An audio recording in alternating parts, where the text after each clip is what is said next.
একটা ছেলেকে কোনোদিনও কেয়ারিং শেখাতে হয় না। একটা ছেলে একটু বড় হলেই কেয়ারিং কিভাবে করতে হয় সে শিখে নিতে হয়। যে ছেলেটা দূর প্রবাসে কাজে আসে, অল্প বয়সে সাফল্য পাওয়ার চেষ্টা করে, সে ছেলেটিকে তো অবশ্যই না কিভাবে কেয়ারিং করতে হয়। তার পরিবারকে একটু সঠিক রাখার জন্য, একটু ঠিকঠাক রাখার জন্য, সমাজে চলার জন্য সে তার জীবনের সমস্ত সুখ ভুলে গিয়ে দূরপ্রবাসে পড়ে থাকে কিছু টাকা উপার্জন করার জন্য।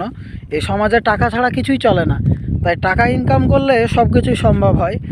আর সব রকম একটা ছেলে কেয়ারিং বলো, ভালোবাসা বলো, সব রকম দিতে থাকে। একটি ছেলের মন কোনো সময়তে খারাপ হয়ে থাকে না, সব ছেলের ক্ষেত্রে বলছি না, তবুও পরিবারের জন্য যে ছেলেটা বিদেশে চলে আসে না, সে ছেলেটার মন দুঃখে ভরা থাকলেও কাউকে প্রকাশ করতে পারবে না। তাকে ইনকাম করতে হবে, বাড়িতে টাকা পাঠাতে হবে, এরকম চিন্তা। তার ক্লান্তি সব কিছু ভুলে যায় যখন মাস শেষে কিছু টাকা পাওয়া যায়, তার পরিবারে পাঠায়, তার পরিবারের একটা হাসি, একটা খুশির জন্য সে তার সব কষ্টকে ভুলে যেতে পারে। তাই একটা ছেলেকে না কোনো সময়তে তোমরা কষ্ট দিও না।